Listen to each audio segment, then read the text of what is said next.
Agat na New Life. Ibibigay po sa atin ngayon ang ating minamahal na Pari, Reverend Father Paulo Pirlo. Purihin ang Diyos. Marami pong salamat sa inyo lahat.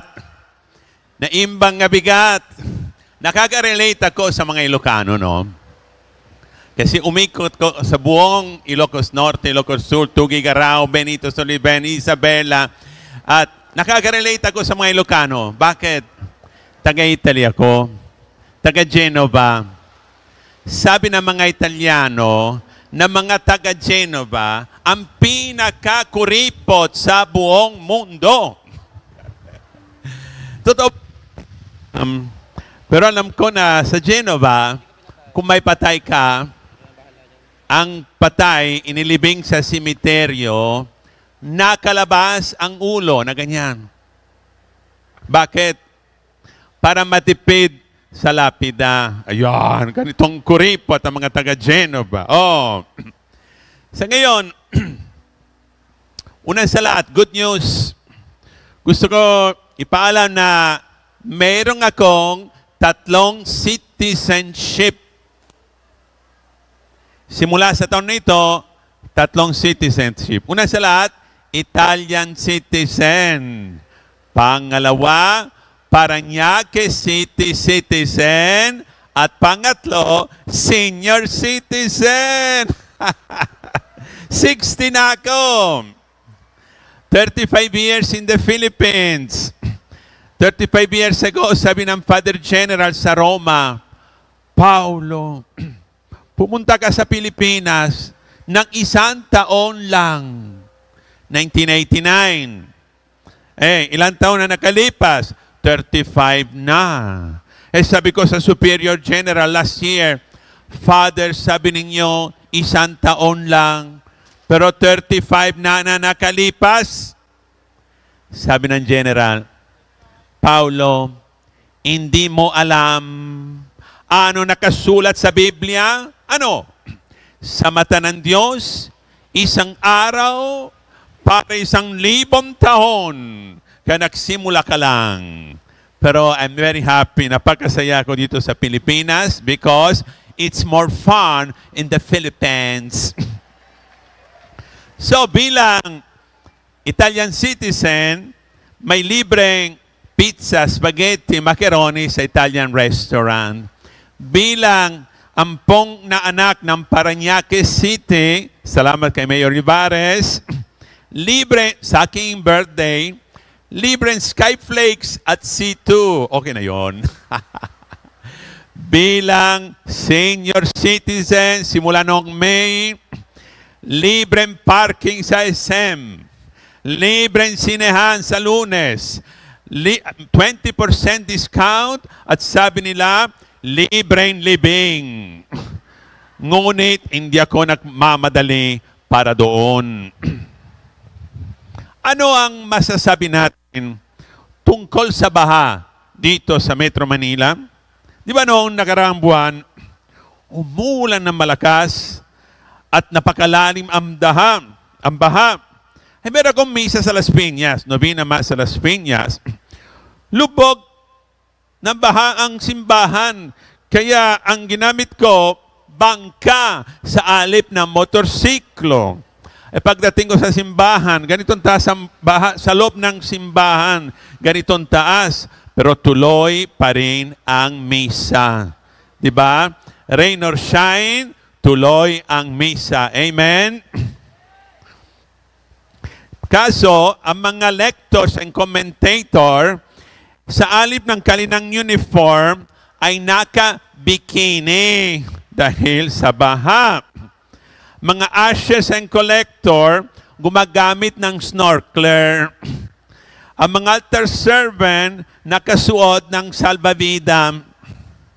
At ang koro, ang tubig hanggang dito, ang kumanta nila ay, You will never walk alone.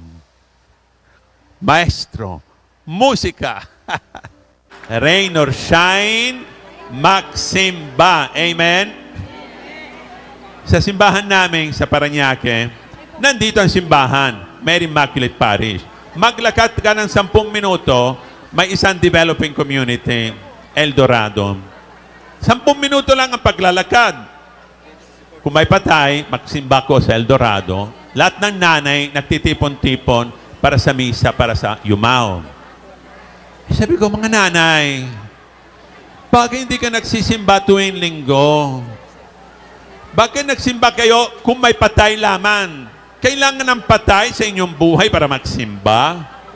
Father, hindi kami nagsisimba tuwing linggo dahil malayo ang simbahan. 10 minuto ang paglalakad, malayo ang simbahan. Sabi ko, bakit?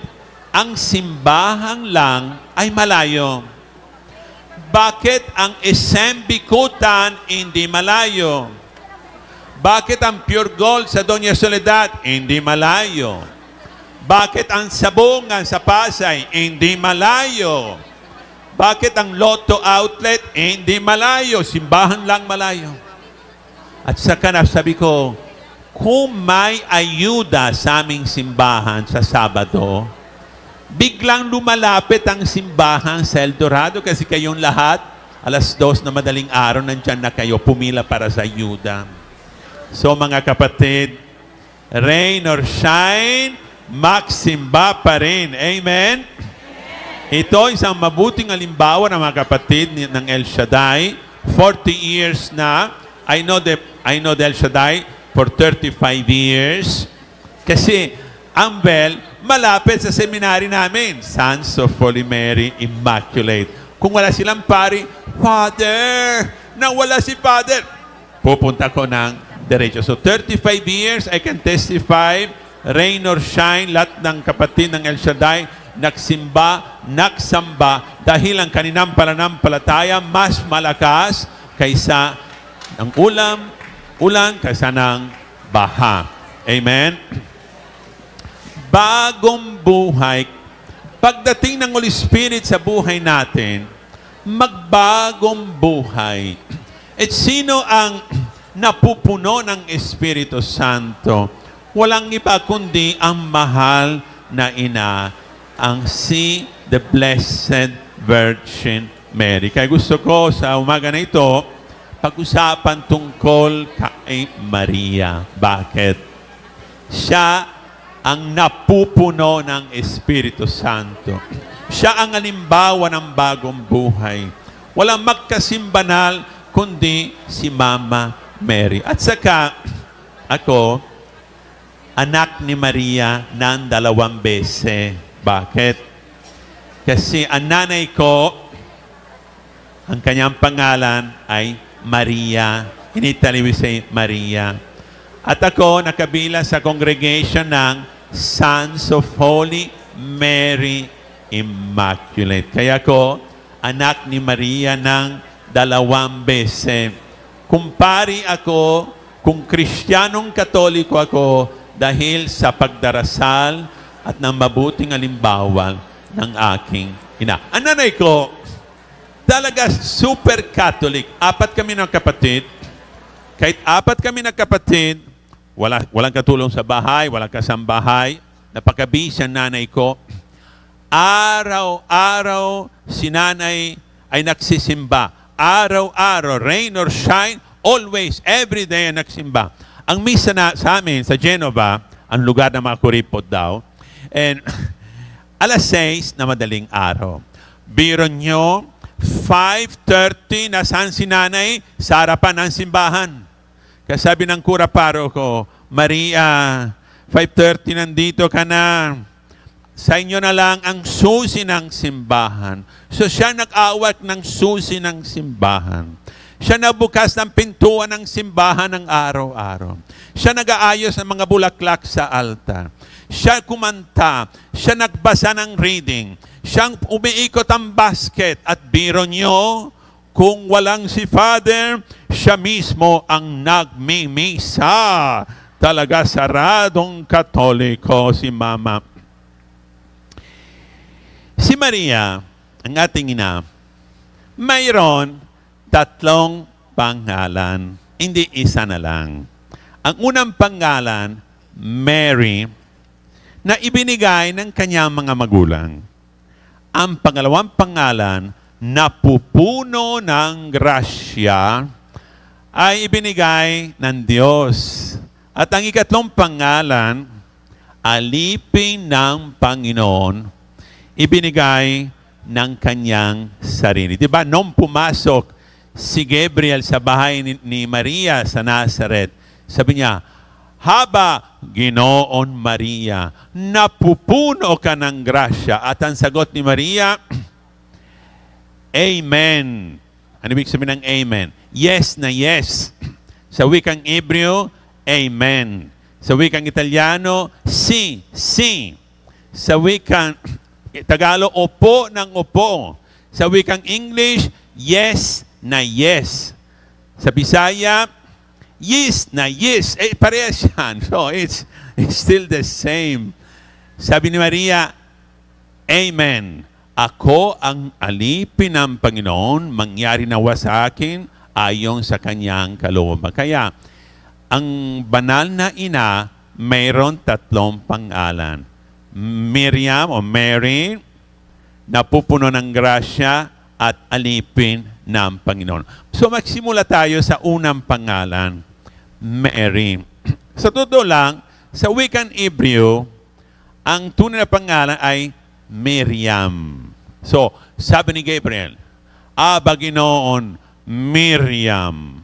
Ano ibig sabihin ang pangalan Miriam sa wikang Hebreo? Sa libon-libong pangalan ang available, bakit Miriam ang pinili ni Joachim and Anne? Ayon sa kasabihan, in nomen est omen, sa inyong pangalan ang inyong misyon.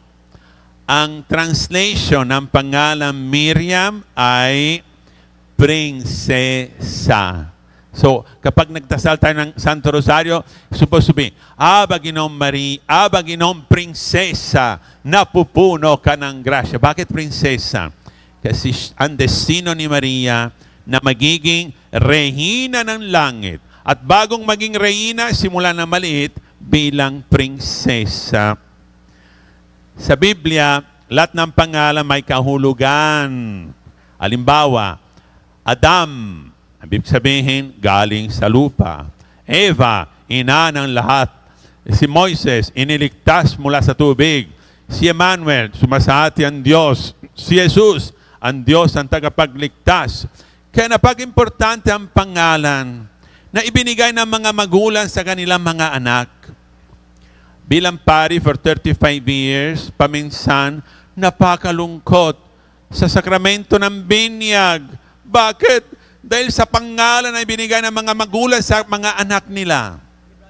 One time, may binyag, may tubig na ako. Ito na. So, Nay, ano pong pangalan ng bata na ito? Kenny Roger. Sabi ko, anong gagamitin ko pambinyag? Coke o Sprite? Ang iba naman, doon sa Merville, kambal, dalawa, sabi kambal. Nay, ano pong pangalan ng bata nito? Mercedes. Mercedes. Ang kapatid niya, Toyota Corolla. Anong gagamitin ko pambinya? Crudo o gasolina? Sapos, paminsan, ipinagsama nila ang unang letra ng mga magulang. Ay yung magiging pangalan ng bata. Wala akong masabi, pero ang nangyaring ganito. Ang pangalan ng nanay ay Gabriela. So, G-A, Gabriela, G-A. Ang pangalan ng tatay ay Gary. So, G-A plus G-A. Ano naging pangalan ng bata? Gaga. Hindi ang bata gaga, ang kanyang magulang. So, bago ibigyan ng pangalan, dapat mag-isip ng mabuti. Ang pangalan ko, Paulo. Ay nako, kasalanan ng mga magulang ko. Alam nyo ba ano ibig sabihin ng pangalan Paulos? Diutay. Diutay, gamay. Kaya gamay, diutay ang aking buhok, kalbo, parang watermelon. totoo sa inyong pangalan ang inyong misyon. So ang unang pangalan ng banal na ina, Miriam o Mary, na ibig sabihin, prinsesa. Ang kanyang pangalan, napupuno ng grasya.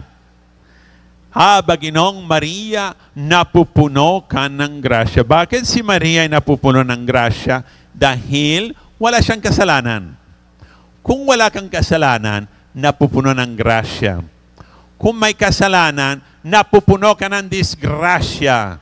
Kaya pala nabanggang bagong motorsiklo ko. Siyempre, ang daming disgrasya na pumapasok sa bahay mo, dumaan sa buhay mo, kung napupuno ng kasalanan. Dapat sundin natin ang mabuting halimbawa ni Maria. Dapat ang buhay natin ay full of grace. Hindi na dapat na pumasok sa pamilya natin ang kasalanan, ang demonyo. I-send mo ang demonyo. Demonyo, alis ka dyan. Pumasok ka sa bahay ng kapitbahay natin. Okay na yon. Pero hindi sa bahay ko. So, napupuno ng grasya dahil wala siyang kasalanan. Araw-araw bilang Kristiyanong Katoliko, magdasal tayo ng Santo Rosario. Amen? So, one time, inimbitahan ko sa isla ng Panay. I was there for vocation campaign. Sabi ng kura paroko, Father Paulo, novenaryo namin. Pwede magmisa sa isang novena. Walang problema. Basta may novena kahit saan. Pero sabi ko, dili ko kabalo, magsulti og Ilonggo. Sabi niya, Tagalog na lang. Okay, Tagalog na lang. Tapos, alas 6 ng gabi ang misa. 5 minuto bago ang misa, pumasok sa sacristy 2 babae na matanda, parang dinosaurs. Father Paulo, may rosaryo bagong misa. Sabi ko, mga nanay, pasyensya lang, pero 5 minutes lang. Hindi na pwede na magdasal ng Santo Rosario sa loob ng 5 minuto lamang. Sagot nila, kaya namin yan. Kaya nyo magdasal ng Rosario ng 5 minuto? Kaya namin yan. So, sige, subukan nyo. So, ang dalawang dinosaur, awak ng microphone, bandang kanan, bandang kaliwa, sa harap ng altar. Sabi ni Lola, anda ka na ba? Anda na ako. Ready? Ready. Magimaya ka, mabring na pupuno ka ng grasyang Ginoo, anak kami panalangin mo, kami makasalanan, magampog kita, salve Regina, sa Amen. Biro nyo, 4 minutes, 55 seconds, tapos na ang Santo Rosario, kabilang litany at salve Regina. Sabi ko, ambot sa imo tabangin ko, Ginoo. Ito bang paraan na magdasal ng Santo Rosario sa banal na hina? 5 minuto. Abig no Maria, ano ba yan? Sabi ko, mga lola, masaya ba kayo kung mamayang gabi sasabihin sa inyo ng asawa mo, love you, love you, love you, love you, love you, love you, love you, love you, love you, parang sira ng disc. Love you, love you, love you, love you, love you, love you, love you. Malkita, maldita ka. Masaya ka ba? Mas grabe kung Ilocano, no? Ay,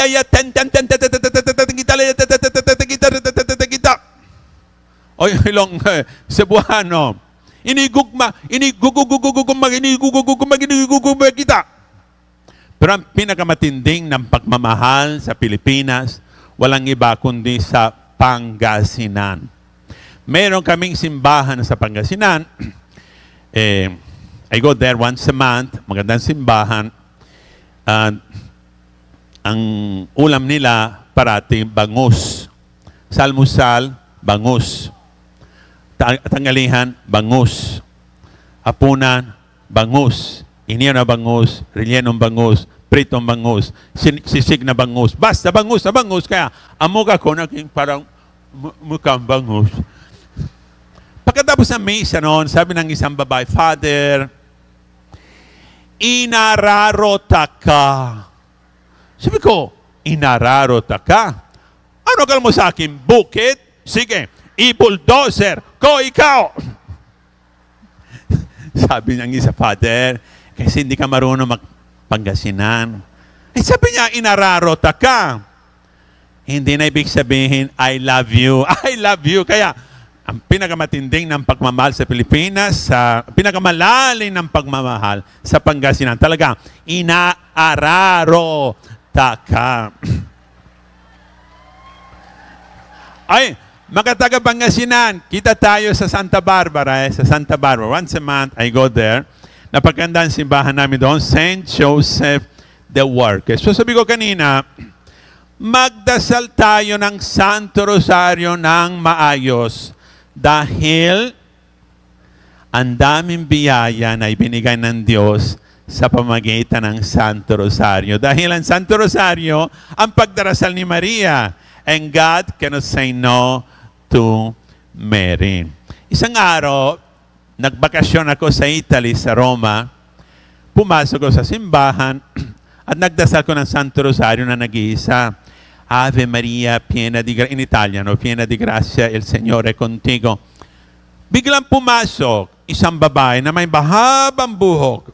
Magkasing mahaba na hindi mo nakita ang mukha niya kasi covered by hair. Talaga ganyan, humabang buhok.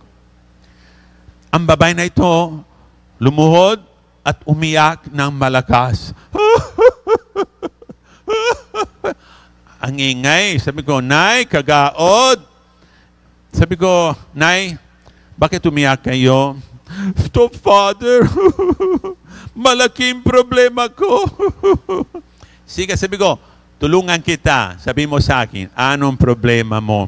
Sabi niya, Father, bilang pari, hindi matutulungan sa akin. Sabi ko, bakit? Ano bang problema na meron ka na hindi na pwede tutulungan ng mga pari? Sabi niya, Father, 35 na ako. Dalaga pa ako. Sa feeling ko, para walang pag-asa na magkakasal. Sabi ko, huwag kang mag-alala. Kailangan ng isang milagro. Magdasal ka ng Santo Rosario. Sa sandali na yun, binuksan niya ng buhok, parang salamin, at nakita ko ang kanyang muka. Ambot sa imo. Parang karabaw. Ganyan. Kaya, sabi ko, totoo ang sinabi mo, bilang pari, hindi matutulungan kasi bilang pari, hindi kita mapakasalan. Nasa isip ko, kahit hindi ako pari, hindi kita pakakasalan.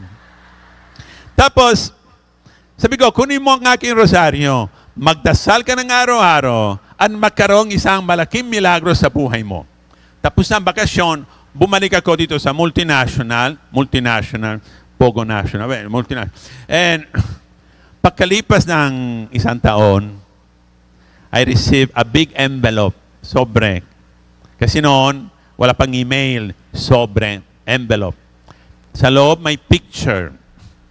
Binibining kamarao, inaayak isang lalaki na mukhang tamarao. Sabi niya, Father, napakalakas ang pagdarasal ng Santo Rosario. Araw-araw ko nagdasal at tingnan nyo, ang ibinigay ni Mama Mary sa akin, ang pinakagwapong lalaki sa Italy. Nakita kong picture. Sabi ko, totoo ang sinabi nila. Love is blind. And they got married. And I officiated the wedding. At ayon sa sabi nila, umanap ka ng pangit at alam nyo, no? Ano yung based on experience? Ang ikatlong pangalan, alipin ng Panginoon. Sabi ni Mama Mary, okay, ako isang prinsesa, thank you. Ako ang napupuno ng grasya, salamat sa Diyos. Pero bilang magpakumbaba, sabi ni Maria, ako ang alipin ng Panginoon. Ito ang mabuting halimbawa para sa ating lahat bilang anak ni Kristo, bilang nagbagong buhay, tayong lahat dapat magiging magpakumbaba. Kung ang ina ng Diyos, kung ang napupuno ng grasya, kung ang Regina ng langit, at sabi niya tungkol sa kanyang sarili, ako ang pinang Panginoon. E paano tayo? Lalo pa tayo. So, anong dapat natin gawin bilang alipin ng Panginoon? Tanongin natin sa bawat isa, anong pwede kong gawin para sa iyo? Ito ang tanda ng magpakumbaba. Ganito, ang papakumbaba, ibig sabihin, bumaba na para maglingkod. Anong pwede kong gawin para sa inyo? I officiated many weddings in the Philippines. 1,000 na. May certificate, 1,000 wedding, officiated na. At sabi, silang lahat, hindi naiiwalay, maski isa. They're all together. Bakit? Kasi I always tell them, ang sekreto ng tunay ng pagmamahal, to stay together forever, ang sekreto ng magpakumbaba. Tuwing umaga, dapat tanongin ni Mr. sa kanyang Mrs. Honey, anong pwede kong gawin ngayon para ikaw maging masaya? Oh, subukan natin bukas ng umaga. Umaga na. Anong pwede kong gawin ngayon para ikaw maging masaya?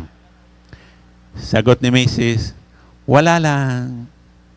Bigyan mo ko ng credit cards mo, masaya na ako. At tapos, ang tanong ni Mrs. kay Mr., Daddy, ako naman, anong pwede kong gawin ngayon para ikaw maging masaya ngayon? Sagot ni Mr., tumaimik ka na lang ng 10 minuto at masaya na ako. Alam nyo, I finished.